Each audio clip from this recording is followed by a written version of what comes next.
Alô, ali quem vos fala é o Nene. Eu é candidato a deputado municipal pelo PPNMM, Partido do Papa do Nene, da mãe do MEB 2020, você viu? Os nossos projetos para o esporte são proposta número 1. Ali no esporte nós vamos incentivar cada colono que tem o potreiro no plano, nós vamos incentivar a fazer um campo de futebol.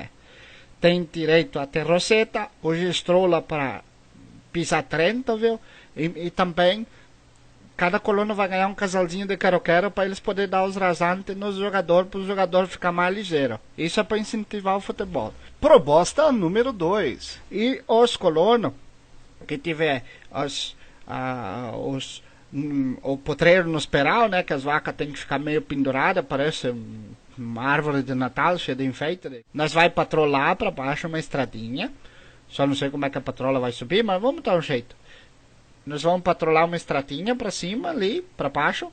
Na verdade é para baixo ou para cima. Não, faz mal não, tá? Nós vamos fazer a estradinha para descer de carinho, estilo taca-lepau, Marco Velho, para nós incentivar o automobilismo também.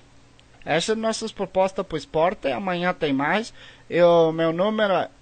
Eu esqueci o número, mas depois da eleição eu dou um jeito de avisar vocês.